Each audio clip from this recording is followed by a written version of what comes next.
Great to see everyone. Hi, Nicola. Hello, Mike. Nice to see you.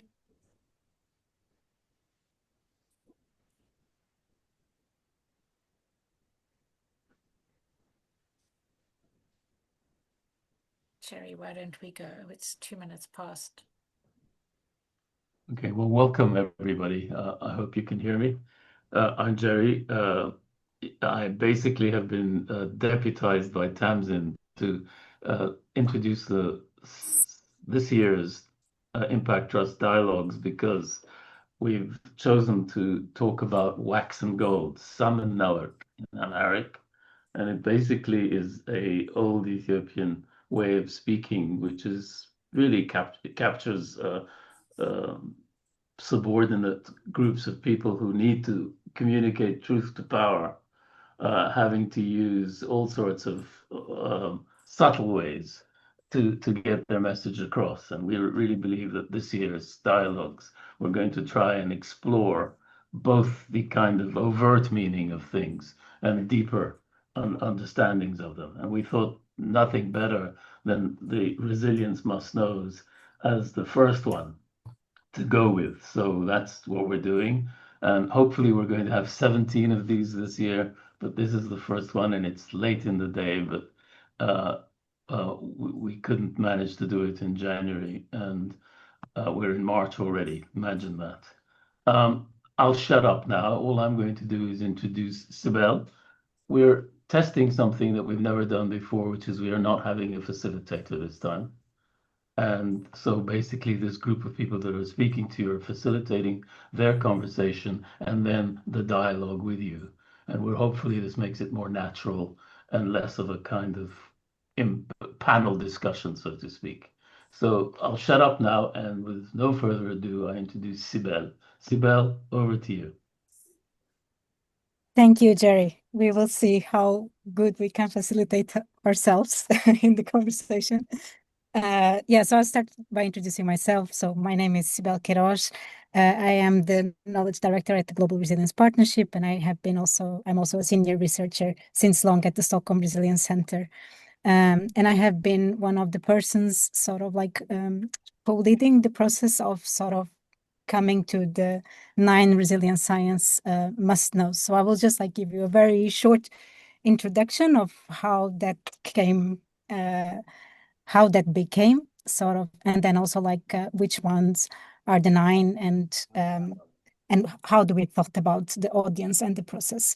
So basically, like the idea of doing sort of this initiative, which is an initiative that is pretty much at the interface between science, practice, and policy. That's how we wanted it to be. So not just like the scientific side, but also like informed by practice. Doesn't come from a vacuum. So like this was a joint initiative between 3 institutions. It was the Stockholm Resilience Centre, the Global Resilience Partnership, and Future Earth. And all the 3 institutions work very transdisciplinary, like across like a wide diversity of networks and actors, both from local global. And sort of what we have seen in our work through the years was really sort of a very strong demand from the non-academic partners that we have been working with, that were working with resilience, and that were like sort of, we're doing this, but resilience, we're not sure if we are totally contributing to resilience or to transformative change, and sort of we know that a lot of research exists, but it's also like very difficult to grasp sometimes, or to synthesize, or it's not in a format that is digestible to me or that is relevant to me as a decision maker, sort of, or as a stakeholder. And so we got this idea of sort of like trying to do a synthesis of the science, but in a format that would be digestible and relevant for decision makers. And we proposally say decision makers as a little bit like a big black box, because we are considering sort of like decision makers, both like policy makers at higher levels, but also like local decision makers such as community leaders or business leaders. So it's a little bit of a broad span. And that's also the level at which the must-knows were conceptualized, that they should be sort of like, not everything, like not so general that they would be irrelevant, but they should be fairly general, more at the systemic level, so that they could then be sort of like translated into specific contexts or specific sort of arenas. So that was sort of the thinking behind this. And the way how we did this was basically we combined a variety of methods. You can read that in the report, but basically one of the bases was that we conducted a survey sort of to a wide audience of resilience experts and scientists. And we made them one main question, and that was, if you would have 4 minutes in an elevator with a decision maker, what would be the one thing from your work with resilience that you would tell them? And then they could answer one or more. And then we got sort of like 150 different sort of like must-knows, sort of. And then there was the process of curating this, grouping the common themes. And then we had the editorial board of 20 scholars from sort of 19 different fields of resilience. So like, climate resilience, food systems resilience, community resilience and equity. So it was quite broad that we sort of brought together to sort of like advise us in the process, to help us to curate the information, to contribute with their own expertise sort of a lot, all the way. And we combine this also like with a literature review to complement sort of like the gaps from sort of the survey. So that's how. And then we had first a long list of like about 20 or so must-knows, and we took this list into sort of dialogues, a set of 4 different dialogues with decision makers from different regions, including Africa, South America, and Asia. And then we actually asked them to sort of like, is this relevant for you as it is? Could you sort like which ones are the most relevant? So sort of we tried to make it a two-way process as much as we could. So sort of to get information about what would be the most relevant ones, what would be the appropriate language. And from there, it became sort of, after a long process, it became sort of the short list of 9, basically. And the 9 resilience science must-knows, I will just mention them quickly. I think that, Amanda, maybe you can also paste it in the chat, but for those of you that haven't seen the report. So the first one is about really like just saying that why resilience is important, and it's saying that resilience is actually critical in the times that we are now to navigate this sort of new risk landscape of what we researchers call the Anthropocene. So sort of it's a new set of risks. It's much faster change, and so resilience is not optional, it's critical. The second one is quite a bit about what resilience is, like sort of like what we call the 3 capacities of resilience. And so the main message is that resilience is not just about bouncing back to how things were before, but it's a much more like forward-looking idea of resilience, that resilience is actually the triple capacity of coping, adapting, and transforming.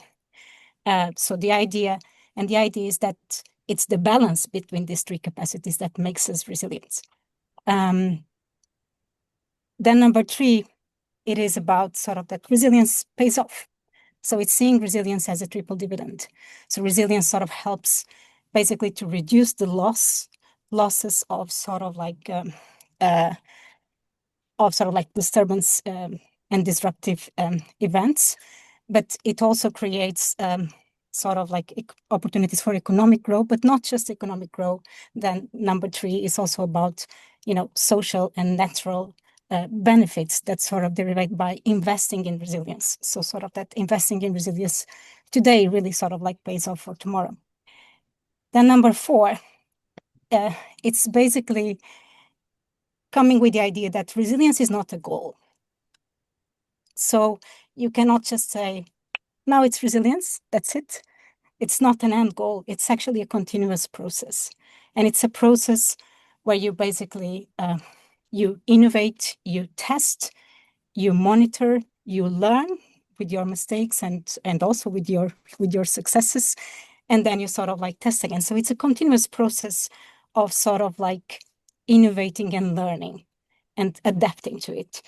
And also like we are very clear in this must know that like innovation is not just about totally new things or like new technology, or it's actually about new ways of weaving, old and new knowledge and all the new elements together. So like that is what is like sort of true innovation.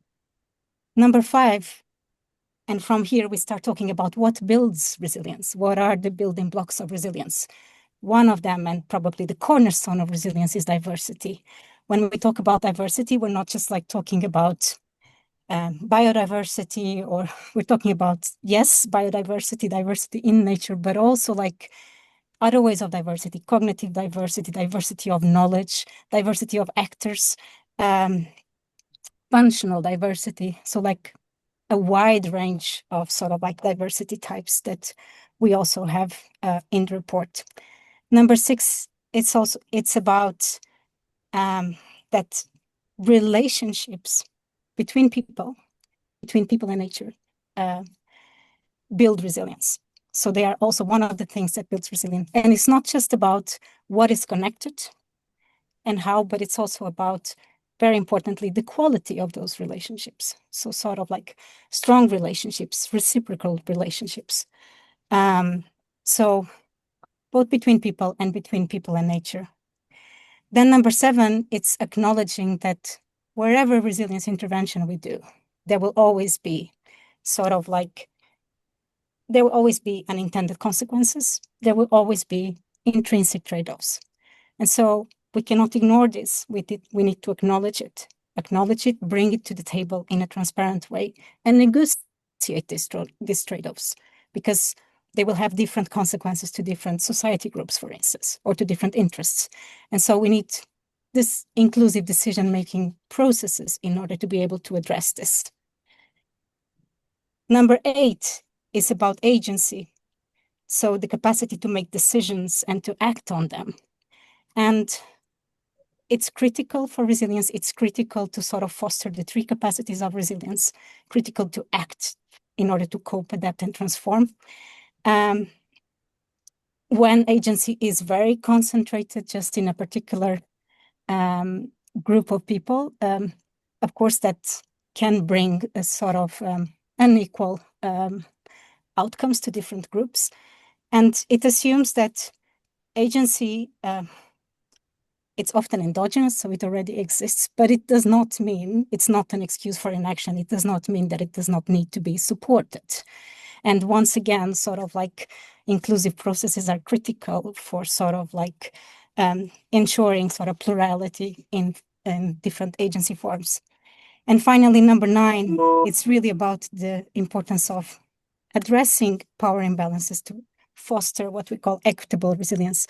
And the idea here is that, well, basically we have many times historical legacies of sort of like inequalities that will necessarily affect resilience. Like because of those historical legacies, like not everyone has the same capacity for resilience at start, because there are already very unequal sort of like circumstances from the start. And also that we cannot assume that by sort of like investing in resilience or doing a particular intervention that will have equal outcomes across sort of like different end users or different society groups. So we need to really sort of like center equity and justice at the core of resilience interventions. So these were the 9, very, very, very quickly. We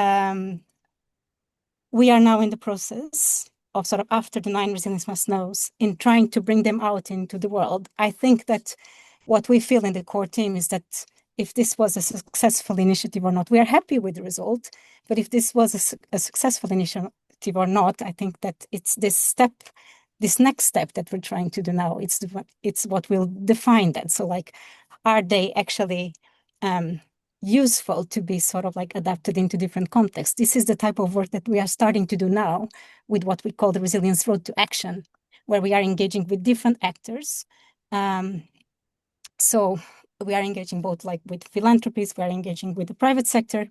We are also like engaging with sort of like policymakers, working with climate negotiations, for example, to start the step of like translating these must-knows into relevant ways for those groups of decision makers. So I will stop. I will pass now to Gina, who I'm thrilled that you're here, Gina. So Gina was part of the editorial board of the Resilience Science Must Knows, but I will let you to introduce yourself. Thank you. Thanks, Sibel. Hi, everyone. Really great to be here and fabulous to see such a good turnout. Thanks for joining us. So, yes, I am sitting in Cape Town, South Africa.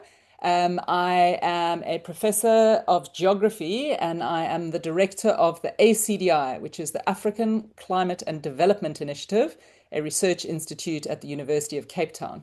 So I myself am an academic, but I work a lot in practice. And so when I was invited to be on the editorial board, it was really exciting for me. And I really enjoyed being part of the process because of the way it based the initial analysis on the literature and evidence that's been quite carefully considered. And we all know that academic literature is just one part of the story. It then went and made sense of this with other people and is really looking at how this might inform practice. And that is where I come in. And so I was particularly involved in Must Know 2 and Must Know 9. So Must Know 2 is around resilience requires balancing capacities to cope, adapt, and transform.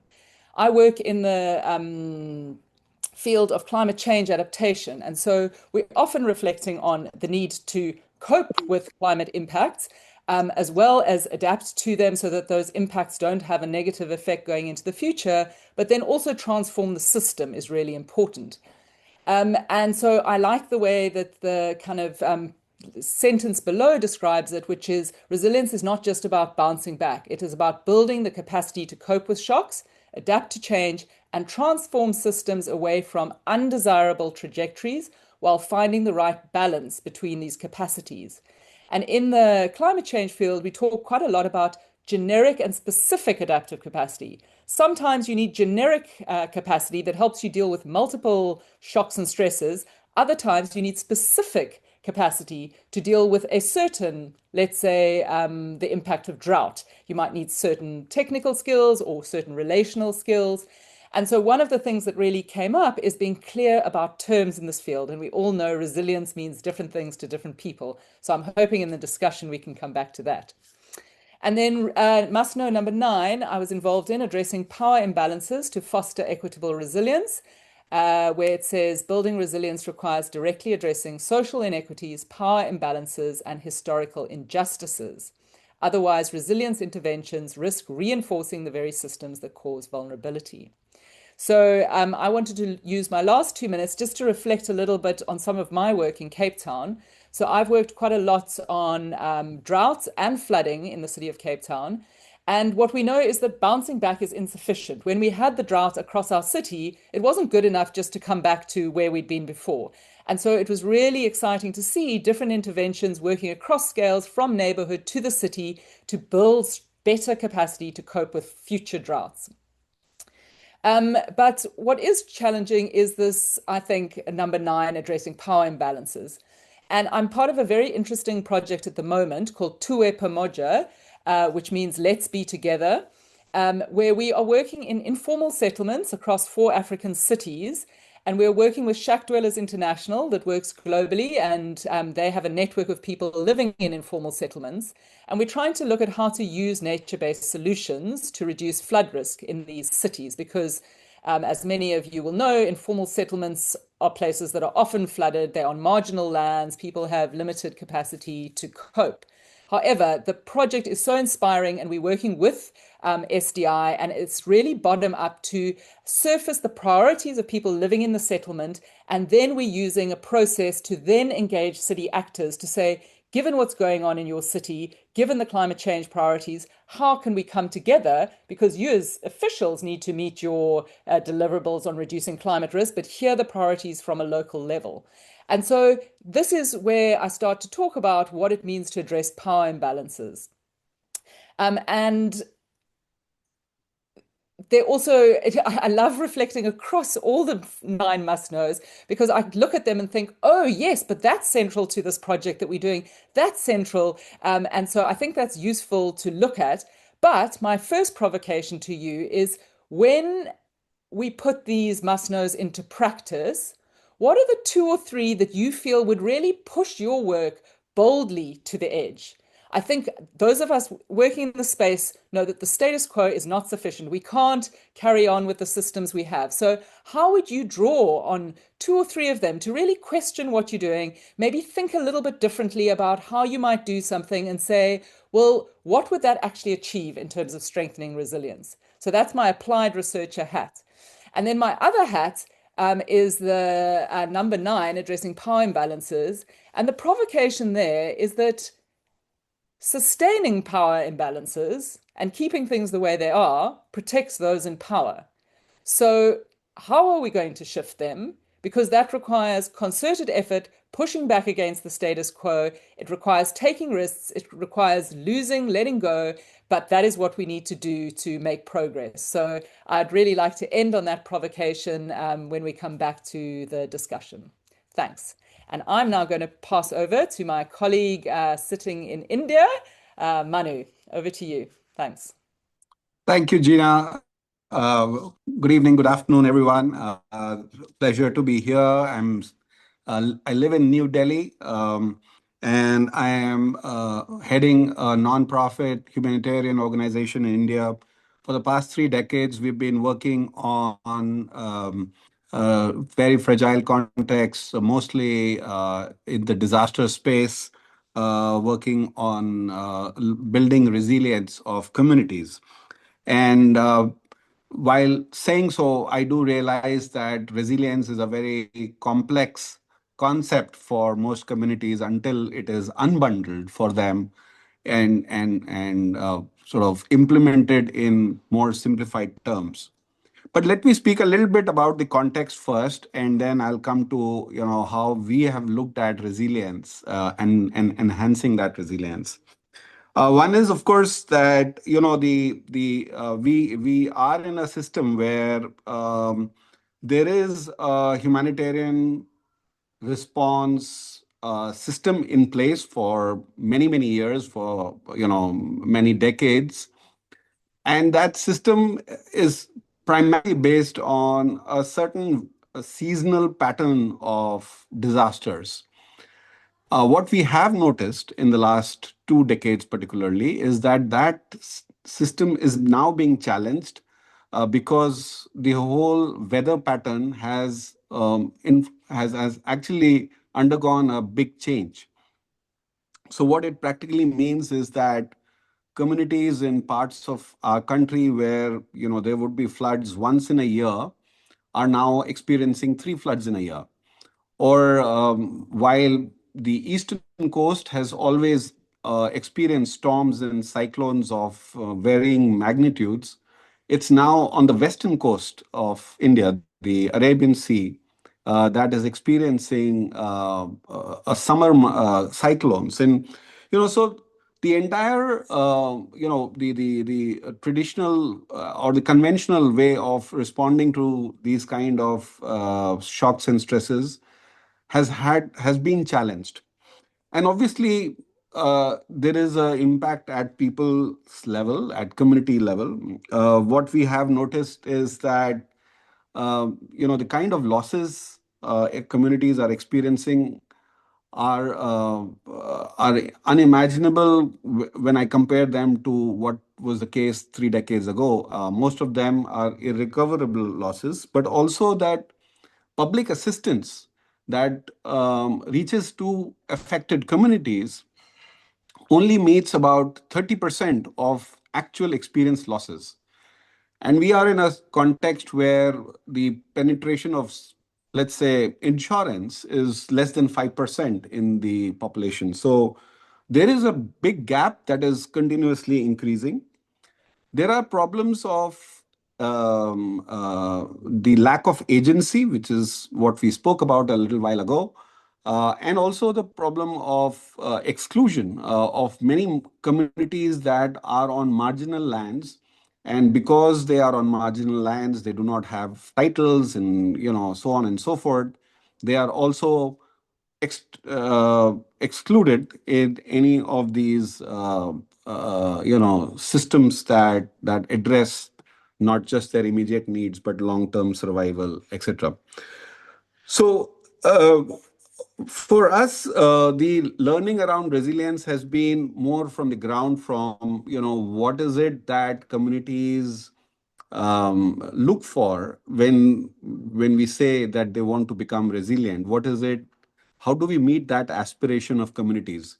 One, of course, is that pathway to development, to alleviating their poverty and having a better quality of living. But at the other end is about how do they overcome these shocks and stresses which are now increasing in their lives, in their households, in their families. And we realize that these both need to be decoupled in some way. And a very important aspect of overcoming shocks and stresses and reducing that vulnerability is around anticipation, better anticipation. Uh, we've we have now increasingly come across this need that their traditional resilient systems, which have always been there because they're not new to disasters. It's just the phenomena and the nature of that phenomena has changed.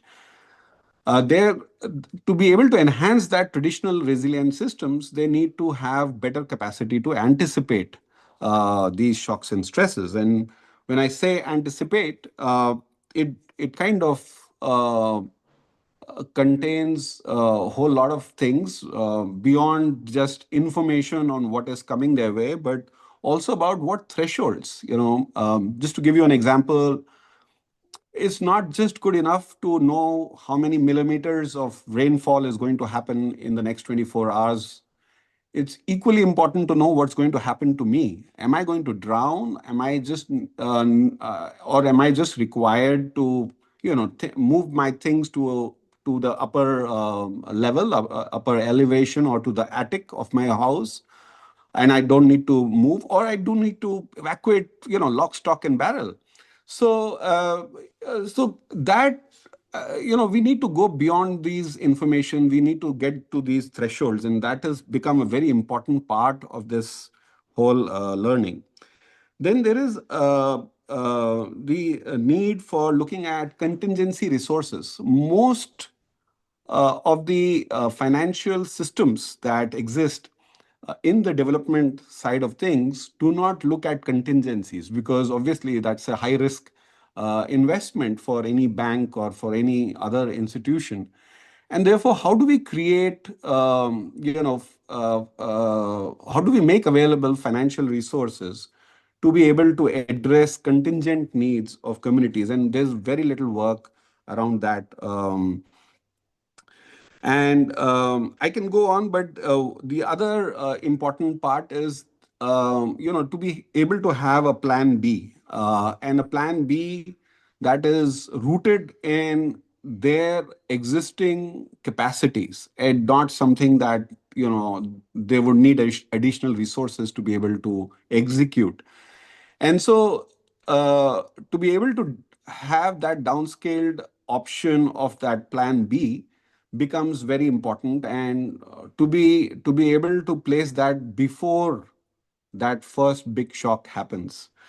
So we've looked at resilience from a slightly wider lens, which starts with the ability to anticipate, the ability to survive or to be able to cope these frequent shocks and stresses, to be able to recover, which is obvious, and traditionally we have understood resilience in that limited sense of being able to bounce back, and we now know that it's not enough, but it's still there. To be able to recover, to be able to adapt, which is to be able to have plan B, plan C, and then be able to work on them. But in spite of all that, to still be able to have an aspiration, to be able to send their kids to school without any break, to be able to have no absenteeism in schools, to be able to not see health impacts, and be able to be healthy, to be able to be in their agriculture farms. So it for us, resilience becomes that broad frame when we look at it from a very community kind of perspective. Let me pause here, and of course, happy to come back and speak more as we get into a conversation. But for now, I'll pass it on to Susie. Thank you so much, Manu. I'm Susie Moser, and I'm so grateful to be part of this conversation. Good morning, good evening to everyone. So I'm based in the United States. I'm an independent researcher based in Massachusetts, and I work on climate adaptation, the science policy interface that Sabeel raised as so important, and also how to communicate and deal with the psychosocial impacts, if you will, of the world we're now in. So let me offer a few reflections from this particular perch, I suppose, that I'm in at this moment. It was when I reread the report in preparation for this meeting, it felt so nice. We had just started to bomb Iran and launch yet another war, and to read about resilience and what it all makes it was just such a good read. What a beautiful world. Who in the world would not want this or work toward this? And for me, therein lies, if you will, the deep missing part of these 9 principles, which is a deep underlying assumption that we want to, right? Let me put this in a different way. I read these, and this is maybe, picking up on Jerry, this theme of wax and gold. This is the wax. I read these and I thought, wow, that just makes so clear how brittle the United States already is, and is by the day becoming more brittle every single day. It's not just that we have stopped investing in what is so necessary in all these capacities that you mentioned, that you lay out in these 9 principles. What's actually happening in the US is that we have a government that is, at least a federal government, that is actively working to undermine the resilience of the communities. Ecological resilience, right? We're taking away all the regulations that protect species and ecosystems.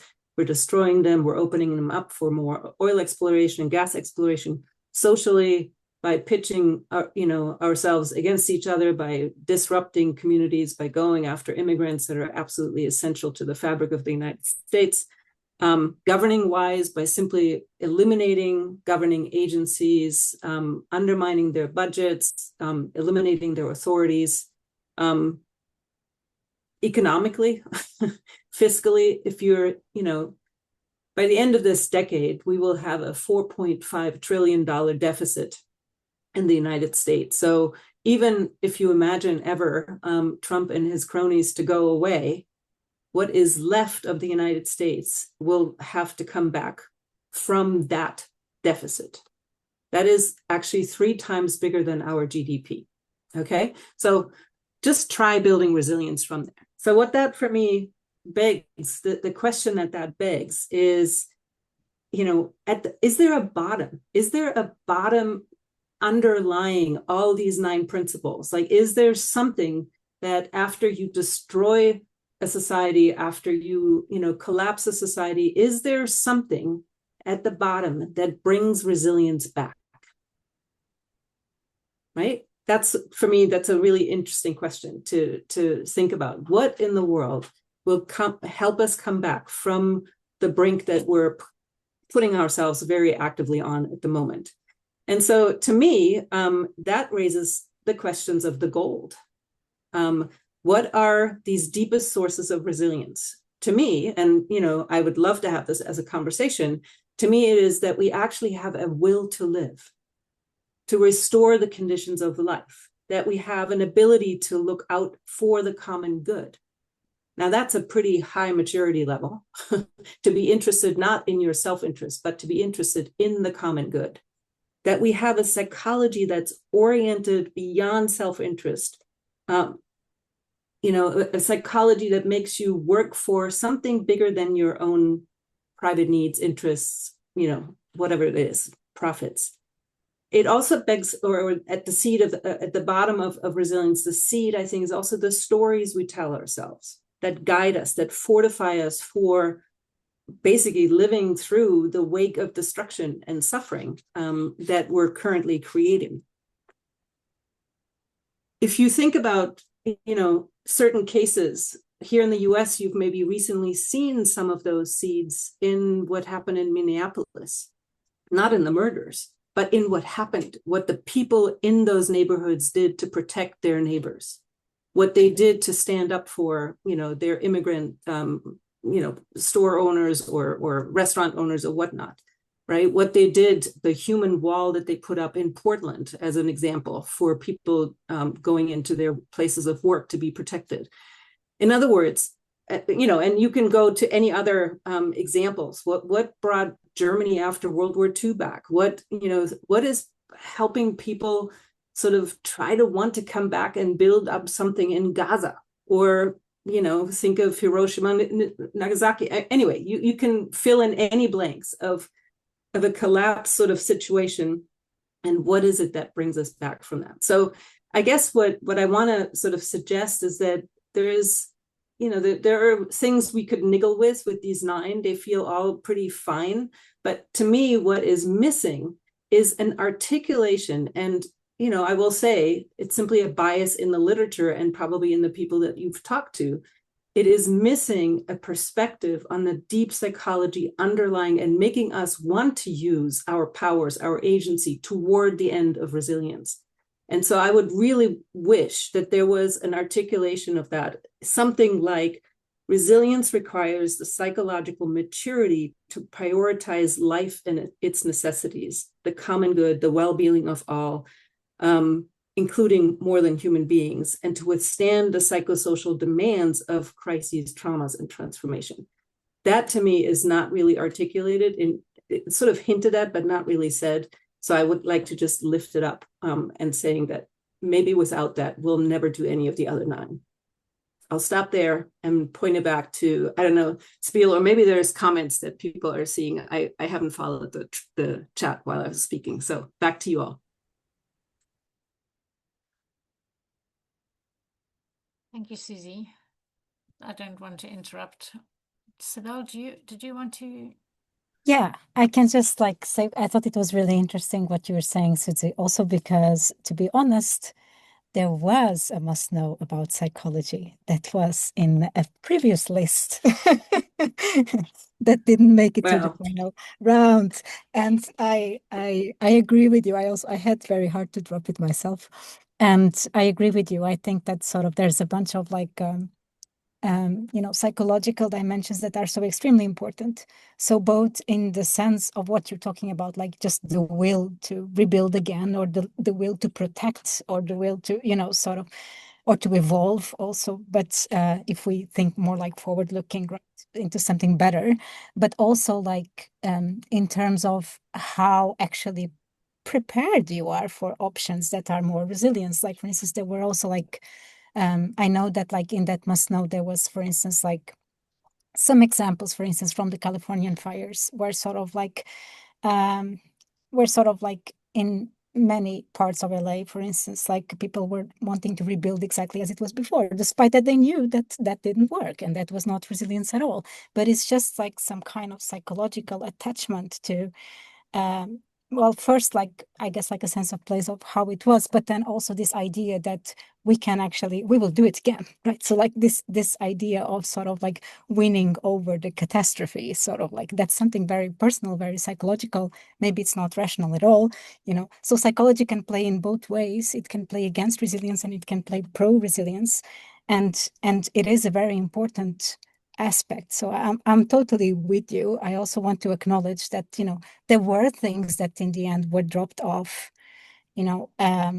that are very important, that didn't make to the final list of the 9, that are very important. But this was also a little bit, and I just want to say a little bit from our perspective, this was a bit of a communicative exercise, right? And it was also, I think that we had a lot of communications teams involved, and our we were careful that we didn't want it to have too many, because then sort of the message sort of loses strength.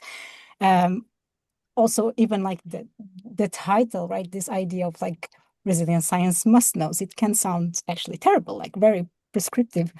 But it is, but it was also a way of sort of like calling the attention to these are like important things that from the science, sort of like, and this is like a summary of things.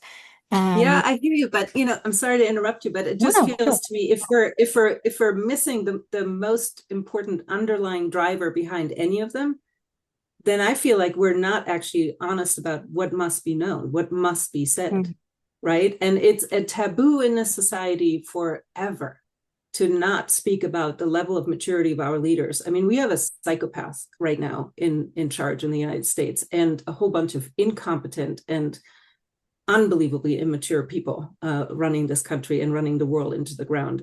Unless we can actually name that and like look for what kind of leaders do we actually want, then I feel like the other 9 will not matter. Anyway, Jerry, you have your hand up and there's others. I just wanted to, a colleague of mine, I used to work with Save the Children, and a colleague of mine called Jerry Springer was the field director in Vietnam, and he was looking essentially at malnutrition. And he found that amongst some families in the malnutrition context, a small number, very, very small number of people who had exactly the same resources at their disposal were able to feed their children appropriately, and the kids were better nourished. And so he called this positive deviancy. I don't know how many of you are familiar with this, but it basically picked this thing you're talking about, Susie. What makes the difference? And one of the things that was interesting about the positive deviance was that the women who were in charge of feeding their kids, who were as poor as the others, essentially broke the rules. They didn't just take what they were given to feed their children. They added other things they had to hand, and they made it a little bit messier. I mean, it's too complicated to get into great detail, but I'm just wondering what makes some parts of the same community bounce back differently. And I think part of that has to be what you and Manu have been talking about, really. And I'm curious. So I understand everything that Sibel, and Gina were saying about the importance of how do you communicate these, how interwoven these 9 principles are. But I do think perhaps we need to also find a way of pointing to what makes the difference. And especially in a world where resilience is becoming something we've slipped into taking for granted, because when people are resilient and they do bounce back, the temptation is to give them more to deal with. And there has to be a breaking point. And I wonder if, as scientists or people who are engaged in this field, it's not incumbent on us to also talk about the rupture and the inability for society to be perpetually resilient. Because I think sometimes people take resilience for granted. I'll stop there. Well, Gina, do you want to directly respond to that, or? I think it really reflected to me a resilience workshop I was in, where there were people who are psychologists dealing with individual resilience and how important it is to understand that, whereas some of the social ecological resilience is looking at a broader system, and you can have very resilient people in what might seem like a system that's not resilient, but it's resilient to some things for some purposes. So that's why we have to keep coming back to understanding and asking the questions: resilience for whom, to what? And I know Susie also asked that in the context of the climate change work, because there are different ways we can answer that, and understanding different responses to me is so important. And I guess one of the things I picked up, Susie, from what you were saying is this resilience must know has been based on the sort of evidence and the scientific authority versus the meaning and the storytelling, and where's the humanness behind it, because that's what we need to really harness if we want to see a change. So yeah, just some initial reflections to those discussions. Well, maybe to just add to this, so in psychology too, there is a big shift underway, which is going away from just looking at the individual to collective care, community care. So it's, we're catching up on that side. Okay. And what I want to say is, when you think about systems thinker like Donella Meadows, right, and her 12 leverage point for what changes systems fundamentally, she makes the argument that the most fundamental drivers behind transformation essentially are becoming aware and changing your mindset or your paradigm that guides what you do, or even to be aware that there are different paradigms, whatever. The bottom line, I guess, that I take from that work is that the system and its problems that we have today are not mistakes. They're not negative consequences. They are design features. And they come from a mindset that is all in me, this, extraction, others are bad, whatever, and all the psychologies that might be underlying driving that. So if we want to change the systems more fundamentally, and you all, point to the importance of transformation, then we must explicitly address the deepest driver of the system, which is the mindset and the psychology that drives people to do what they do. Otherwise, we'll get more of the same system. So I think that's the bottom line. It's simply not articulated for me clearly enough that that's where the source of the ultimate problem lies. I mean, yes, we can talk about power imbalances and all the other things. Totally agree with it. I mean, my biggest problem I had was with number 6, but we can come back to that. But the point for me mostly was around the core issues. We have questions. Stephen, go ahead. Hi, people. Wow, what a great bunch of people. I'm really excited to be here. I have a few points. They accumulate, so I stuck them in the chat. I like the way, I think resilience is really a thing. It's important. It does vary in its volume, its strength. However, I think it's really important to know that we're using it in two ways. When we say bring back resilience, it's kind of weird to me. Resilience is employed. It's not captured or not. It's just a way of using a word. So it's really not super important. The next thing I wanted to talk about is hyper agent analysis. A lot of the issues that we're talking about when we talk about empowering people, ourselves, it's super important to understand how some people become super powerful, influence the world, decide that individualism and extreme wealth are okay. And I've been in a graduate program for 5 years in Burlington, Vermont, and I have been listening to literature and attending conferences like this. And the thing that really disturbs me is how much we're always focused on me, my security. I mean, if you listen to the radio, we've got public radio here. There's a constant barrage of consultants who want to help you manage your money. And there's this constant barrage of people talking about how they're investing in the future by buying a house. Meanwhile, the cost of housing has gone beyond the reach of most people. So I started thinking very seriously about, well, what if we start talking about we and us and groups? And one of the ideas that has surfaced in my work is that groups are adaptive systems. So if you can develop sufficient solidarity with a collection of other people, that you can actually respond to the world through your group as an organism. You have joined an adaptive system. Communities are adaptive. And this is something that's mostly important for us to learn in the North and the West. So, like the global North or the Western, whatever, our terms are changing, so it's kind of hard to keep up with. But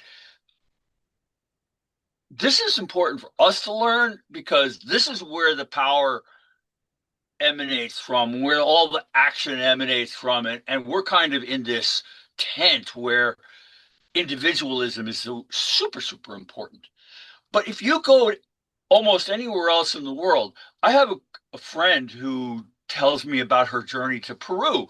And she was walking around, traveling around in Peru with her family, and she felt like she had gone home because she said, everybody just took care of you.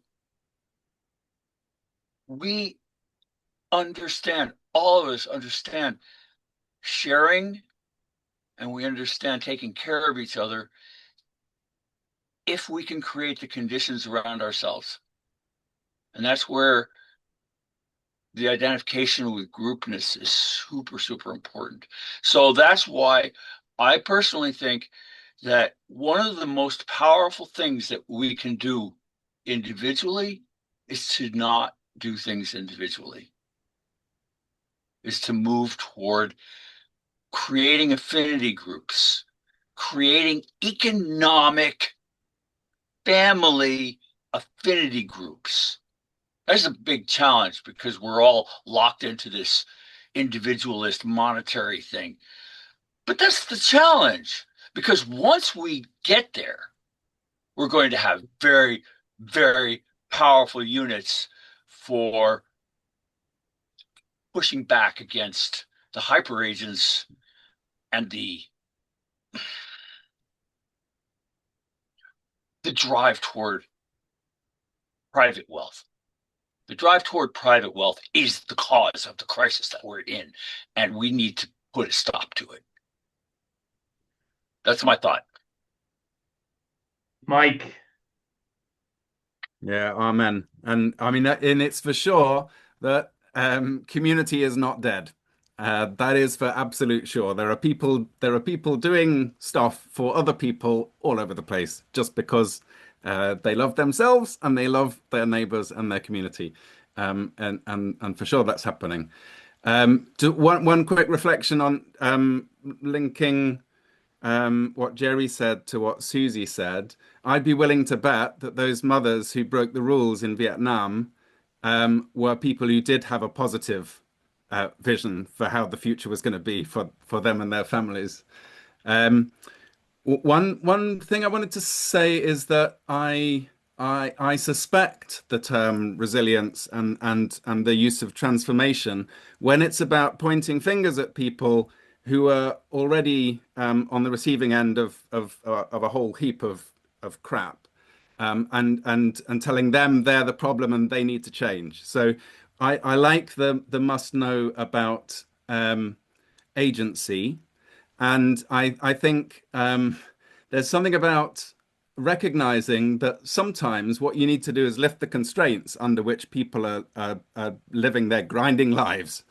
And just one example of when I saw that happening, and when it seemed to me that it was not an individual thing, but it was part of a communal decision, was working on the Malawian border on the night, and it was one night when the Mozambican refugees decided it was time to go home, and they went. And they went in despite of the international effort that was there and had been working on care and maintenance of a refugee population in Malawi, because the financial incentives for those organizations were to make believe that those people were still there living as refugees. And they were not. And they went home and they did it themselves. And it was quite a thing to behold. So agency, absolutely yes. And talk about resilience, man. A war-torn country coming back to life because people went home and did what they needed to do for themselves and their family. And just one thing on moving to must-dos, and it's on the power differentials and the equalizing the imbalance. And it's just I should have said, by the way, I'm sorry. I work for an organization called Women in Informal Employment, Globalizing and Organizing, or WeGo for short. And one of the concepts that we introduced into a partnership called the Cities Alliance that we've been part of was the idea of reciprocity. And this was the idea that if you're running any kind of project and you've got your implementation unit in whatever ministry or municipal office it is, that every time you run a training that's about building the capacity of the officials who are responsible for running government or any other programs, you also bring along the people who should be on the other side of the table. So the community representatives, in whatever the community is that you're working with, you make sure that they also are receiving the same training, if not a bit more, because otherwise that inequality just doesn't get addressed.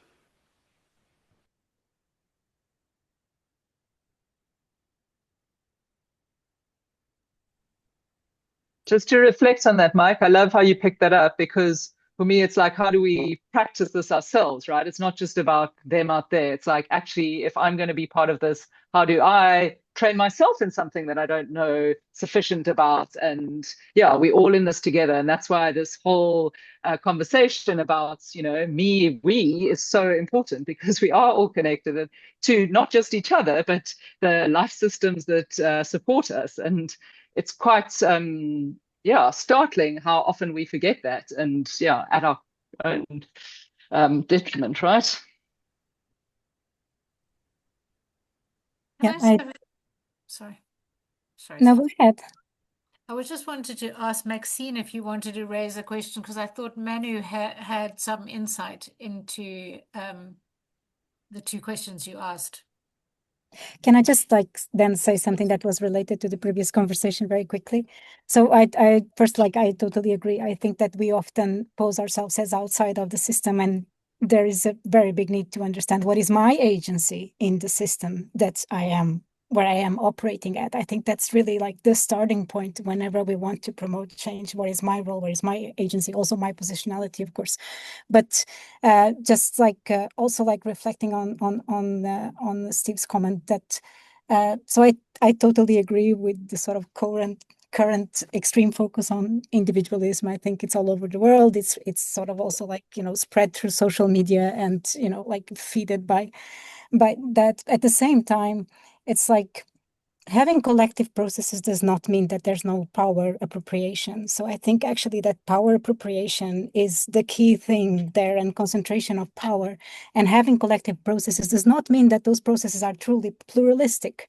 So I think that it is the ensuring that processes are as pluralistic as possible.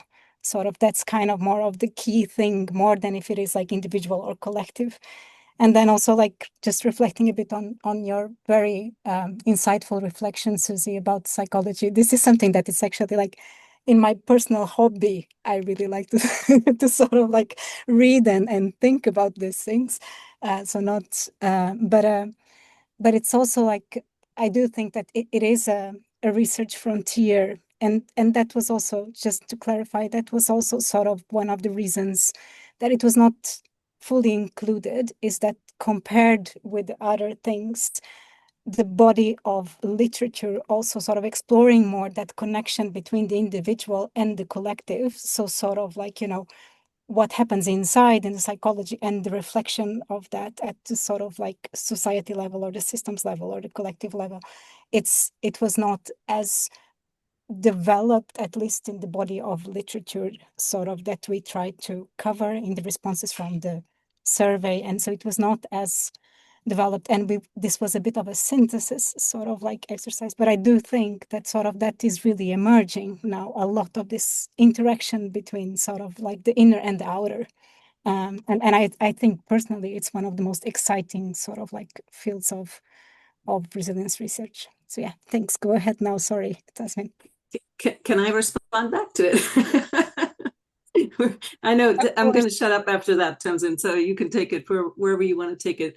So liberation psychology exists, and community psychology exists since the 1960s. So I would strongly argue that, it is about as old as the ecology that is so often at the heart of the framing of resilience in modern literature. So I'm not buying that. I'm sorry. It just means, we're staying in our silos. We're not actually doing what transformation asks us to do, which is look to the margins of your own sort of perspective. All this stuff exists in indigenous knowledge. I was, and maybe I'll just put it out there, the piece around principle 6, which is all around connections, and where you emphasize, importantly, I really love that, the importance to nature connection. I really appreciate that. But the description of it was for leisure and for natural resource management, essentially. It's very extractionist. It's very instrumentalist. It's not, recognizing how indigenous peoples, for example, relate to nature as having innate value without being, just there for humans' entertainment or whatever use, right? It is a spiritual entity. So all that literature and all that lived experience is out there for decades and decades and decades. So I just don't buy that part. It's just that we don't look to those things. And I think it's upon us, if we want to take transformation literature seriously, that we do look to the margins and broaden our horizon. And those margins are basically the margins of Western ways of thinking. They're not, or modernist ways of thinking, they're not necessarily, marginal in the sense of they haven't been explored, they haven't been established well. Thousands of years of lived experience is actually there, and we're not fully, taking that in what we're talking about. So anyway, I'll shut up now. Tamsin, take it away to. Please don't. No, I wasn't even. I think this is all the continuation of a point that Maxine raised and Manu had alluded to. So I was just, and I think it's very much in the same line. So I don't know, Maxine, if you wanted to, but you don't have to. Hi. I think that conceptually, there are so many bodies of knowledge in this conversation that intersect and yet are quite separate. And one of those is the psychology and the individualism and resilience, and then the collective and systemic view of resilience and resilience of systems. And I personally, my own research, have found that the need to separate these bodies of knowledge. My own research was really in crisis, looking at why certain systems not just thrive, but adapt and become even better. And my findings in this research project was that it was all about the collective problem solving, how you harness collective intelligence, how you build collective sense making. And so systems that manage to galvanize collectives in their own problem solving endeavor could react speedily. And I do think in resilience development and survival and thriving, speed of decision making and the ability to prioritize are essential components. And so although I come from the psychological background, my thinking is, unless we look at collectives or networks or groups, and they may not be affinity groups, but the group is the most powerful instrument for resilience development. So, that was my own particular position on this. And, happy to be in conversation on that. Manu, I was only coming to you because I thought that you had raised this in your work around communities and. Yeah, I think this point about collective versus the individual is very important. What we have learned is that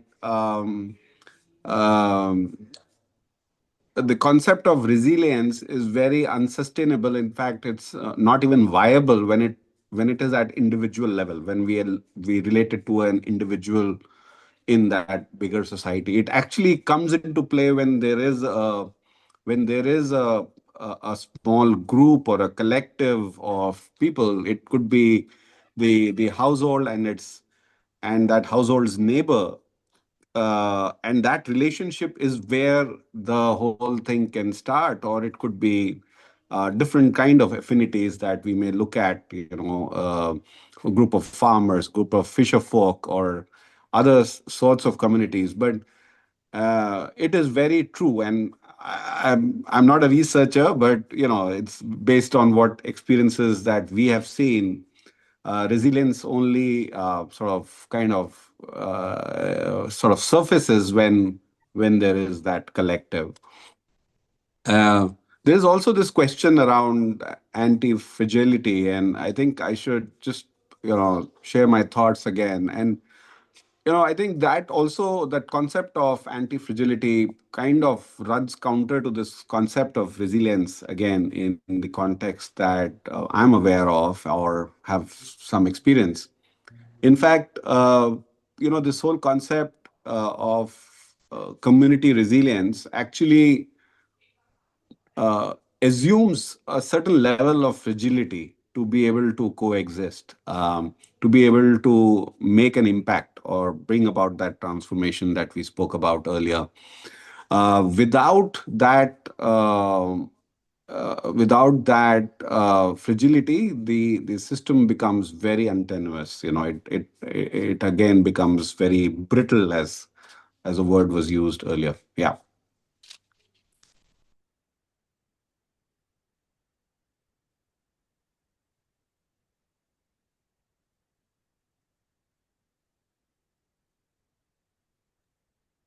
Can I ask a question to maybe everyone, not just our panelists, but the observation that I'm bringing from the US is I realize a pretty negative one, in the sense of just seeing how, as the US is going down, it is very likely to pull the whole tablecloth and everything on it with it. In other words, many others will be negatively affected by what the US currently does. I mean, it's not news, right? But it's particularly egregious at the moment.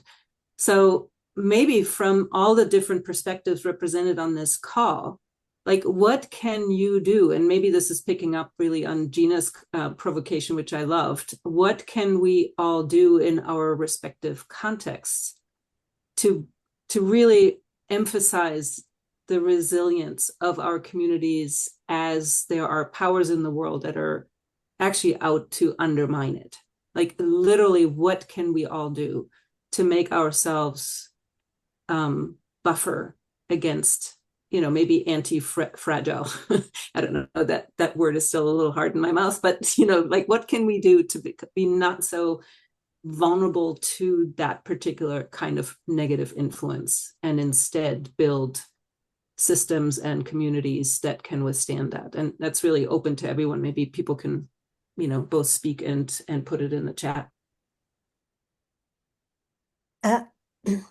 I think that resilience is a work of language. Just in direct response to you straight away, I'm sorry I didn't put my hand up. Resilience is constituted in language. And just as a first response, it's the way we frame things and the way we talk about things, and the kind of zero-sum game. So for me, if you look at the research on language and resilience, the communication of how we talk and what we say is, for me, the beginning point to answer your question, Susie. Thanks. I'm going to respond to Maxine before I pass it over to Nicola. But Maxine, it just makes me think of something I read a few years ago. If we can respond out of love rather than fear. So if our language takes something and we can respond out of love, when we see so many around us speaking out of fear, it can really shift things. Nicola? Thanks, Gina. This actually builds on both of yours. One of the things people have done for a long time is get together and share stories about what resilience means for them in their lives. So little stories, these don't have to be hugely developed tomes. They can literally be a line or two. People have been doing this around fires and in every other context for an awfully long time. But just sharing stories is just one step of it. The next thing we need to do, if we do it for long enough, we get used to it, and it's a very natural human thing to do. We start to look for the patterns across the stories, and that's called sense making. And when we begin to look at patterns, we are starting to access what is a deeply intuitive human capability. Patterns is how we become resilient. We recognize what works over time. We see the patterns, and they come from sharing, literally. This is why collective systems work very well. So these are all innate capabilities. We've got years and years and years of experience, and we've largely been sort of dumbed down by forcing ourselves into optimization careers. And now we outsource patterns to AI. So that's a really kind of difficult thing. So we've got to take it back, basically. And it's very fun, very easy, very human. But what happens when things move into patterns is they develop more agency. So if you look at number 8 in your list, patterns have more agency than the stories themselves because they collectivize a few stories or something that weaves stories together. And when groups of people share patterns together, very interesting things happen. So whatever that means in your context, just try it out and we can learn together. I must say I really like that, Nicola, because it's not just the patterns, it's also how the patterns become alive. If you look at Africa, but Ethiopia, where I come from, the Rotating Credit Association, the Burial Association, is actually the way people have thrown up not just a pattern, but a pattern that works. And from Cape to Cairo, from Addis Ababa to Senegal, you will find rotating credit burial associations, resilient structures that communities throw together themselves in order to solve problems on their own. And we have been dismissing these as survivalist things for too long. They're actually a manifestation of the kind of pattern you were talking about. But thank you for that.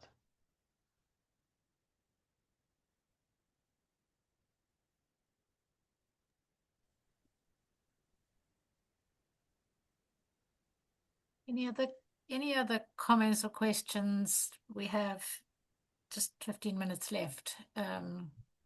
Otherwise, maybe going in reverse order or going back to the okay. There you go, Ellen. I'll hand it to you.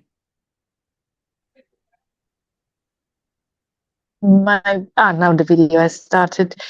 Yeah, thank you so much for all your thoughts. And while I really agree with the psychological resilience and the need for it, and also with all the bottom-up structures that actually sustain societal resilience, I'm just worried that this focus will shift away from the meta structures that makes people so reliant on resilience, because the bigger structures such as social protection systems, health systems, and so on are not in place and actually ask so much of people what should be or could be given as a right. And that's sort of, I think that's sort of the tension I see between the absolutely valid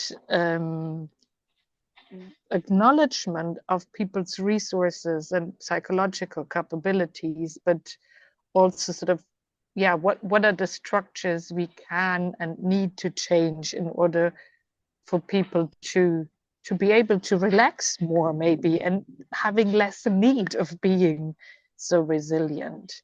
And I'm going to post a few quotes of people that I asked when I was in South Africa at some of the G20 summit sort of events organized by civil society, and I asked them what resilience means to them, and I'm just going to post them in the chat because I felt that some of them were really great.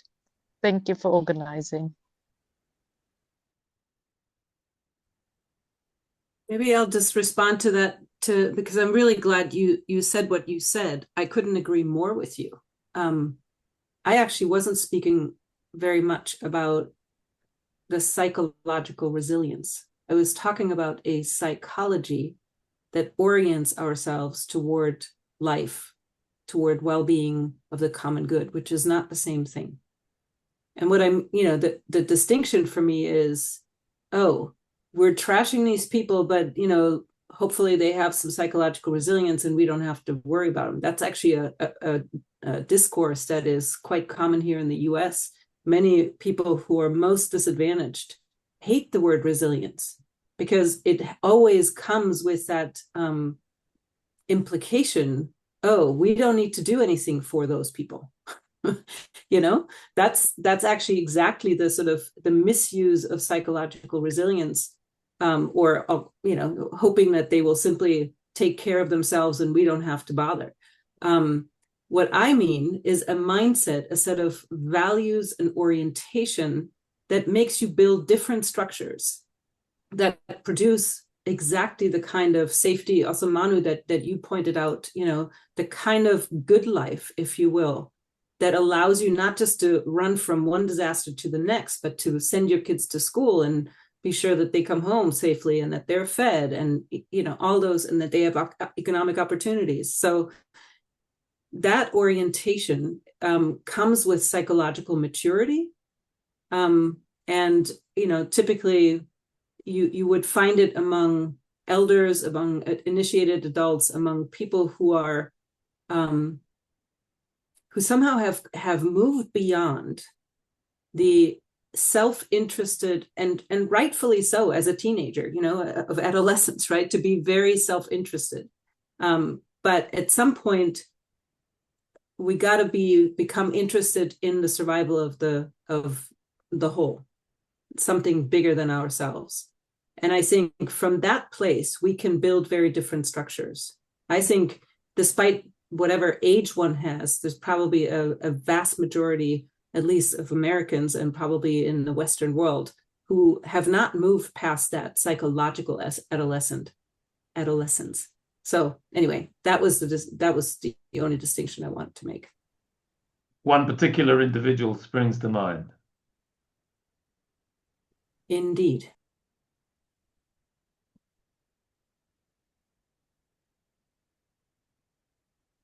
I'm not sure if that was just a comment, but I'm not sure if that's what you meant, Ellen. But I think that what I heard from you, at least, is that, well, how mature you are or not psychologically, or like the psychological factors that might affect your decisions, sort of like they do depend a lot also on how actually the system treats you, and sort of, so it depends. So let me say like this.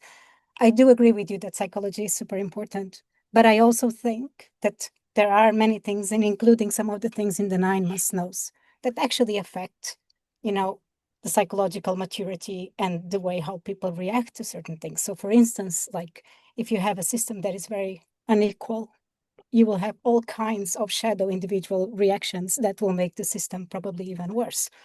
And it's like, so I think that also like fostering resilience, like addressing a lot of the things that actually are in the 9, including the quality of relationships and the importance of relationships, including like taking away the constraints so that people can have their own individual agency, including the aspects of justice and power inequalities. They do also affect how psychologically mature and prepared you actually are also to make, your own contribution in the system. So I think those things are interlinked, and they are sort of like, there's like, they are not unilateral. I think that they actually affect each other sort of like in both directions. But yeah, but I do think this is like super exciting material, like very interesting discussion.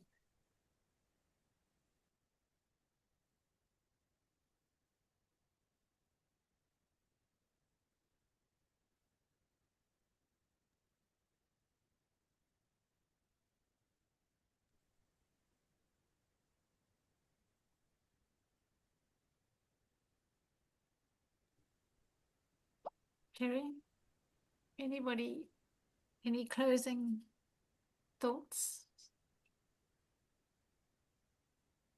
Stephen?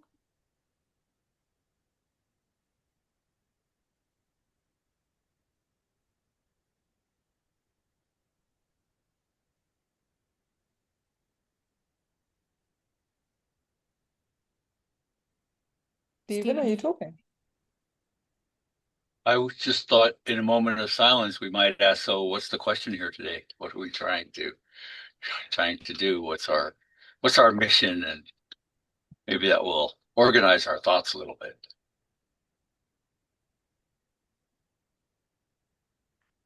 Can I maybe then go back to all the panelists, starting with you, Sibel, because you and Amanda obviously leading this process. Do you want to have your thoughts to Stephen's question and then maybe pass down the line?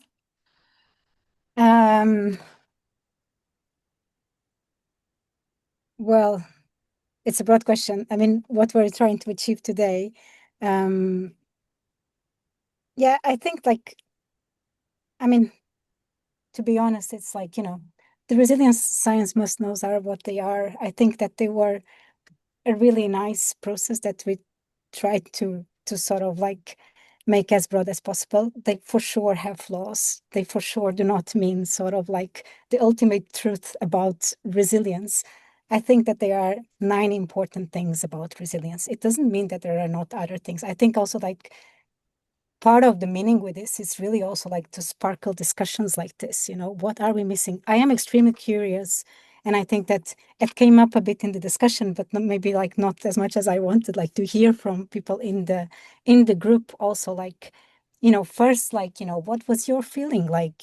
Was it your feeling when you look at those, I knew all this. There's nothing new in here. I'm really curious about that because I think that's some part of me feels like this could be just common sense, and why do we even need to put this 9 together in this way? But I'm also curious to really sort of a little bit, as some comments already have been in that direction, which is do you look at the 9 and you feel that this is just impossible to apply in my context? And if you do, I would really like to hear why. And also I also feel a bit in the questions about, it is true, for instance, that, if you have an autocracy, you will look at this list of 9 and you will say, no way. But I think, at least the way I see them and working with them, it's also that I think you can find clues for sort of how to be resilient in those kinds of situations, including very much both the importance of informal structures and relationships, but also and informal types of organization during sort of times where sort of the broader system is not working or is sort of oppressing. But also I think that we can learn a lot, and that is not developed enough in the bus knows, but I think we can learn a lot from the transformations literature about how to disrupt what we call bad resilience, right? So how to disrupt sort of undesirable systems and ways to do it. So that's sort of process of both disrupting and constructing the new, which is sort of intrinsic in transformations.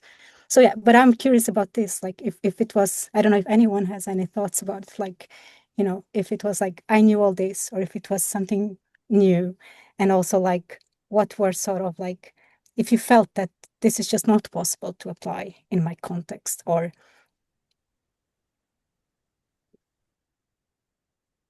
Thanks. Maybe I can just have a little reflection, because what's really interesting to me is that, so I've worked in the climate change adaptation field for 25 years, and I worked a lot with the concept of vulnerability. So who is vulnerable to climate impacts, how, where, and that is a really important approach to understanding where you might focus resources and support people, etc. But over the years, resilience has really emerged as something very attractive.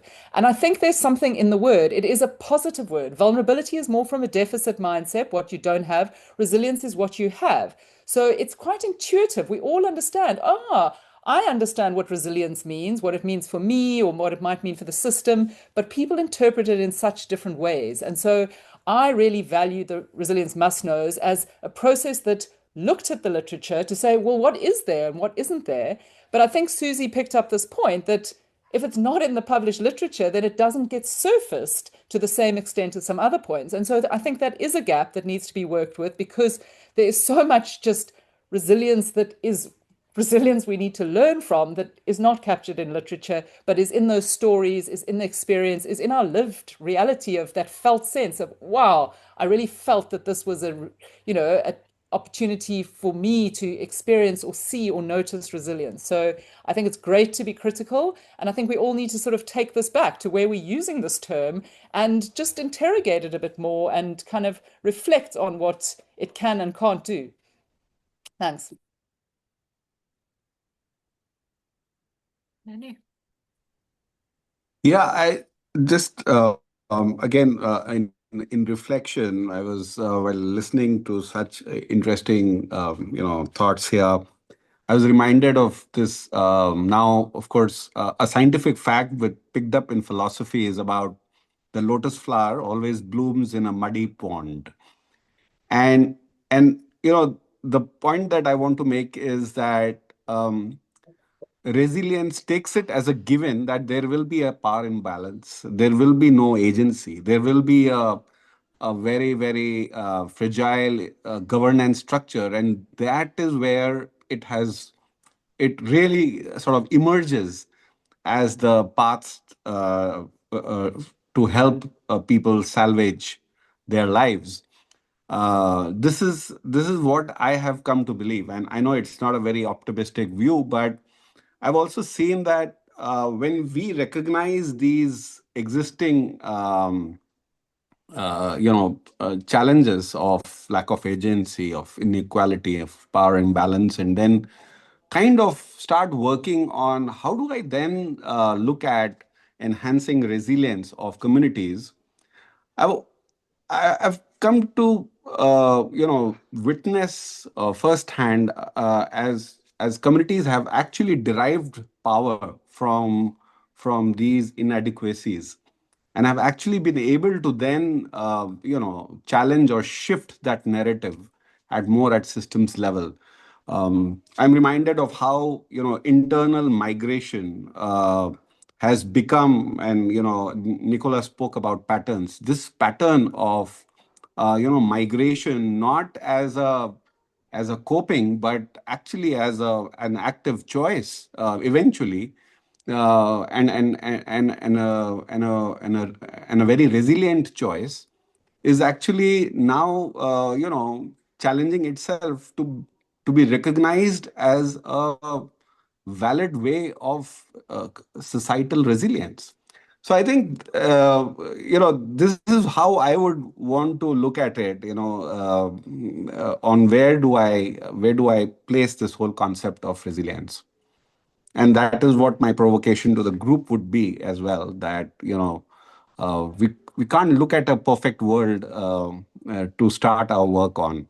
We got to sort of build on these imperfections. I'll just say one quick word to close. I really appreciate that, and I love the image, Manu, that you just put forward. Maybe my image is a little more radical, but think about or radical in the sense of potentially negatively used. So think about a hammer. You can use a hammer to hang a piece of art, or you can use a hammer to smash someone's brain. It is entirely in who holds the hammer and what drives them to use that instrument. And in so many ways, I actually love what is in these 9 must-knows. I don't think they're wrong in any way. My point was entirely that in order to understand the hand that holds that particular hammer, we need to add the one about the values that drive it, the psychology, the mindset that drives the hand holder, the hammer holder. So on that note, I just really want to appreciate all these comments and the work that went into putting them together. I think that's really right on. So I look forward to where that continues and where you take it from here to make it real.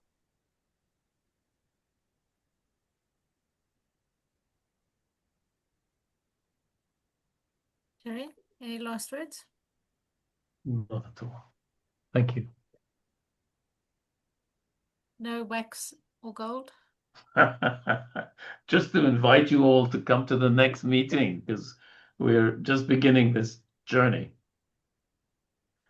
And then just to share that we will send the notes and the link. And Sibel, if there is an ongoing process to just support what Susie and Manu both said, happy to share that also as you move. And thank you everyone for joining today. And thank you, Sibel, Susie, Manu, and Gina. It's been personally for me fascinating. Doing a PhD on resilience like this in itself is a lesson. So much appreciate everybody coming today.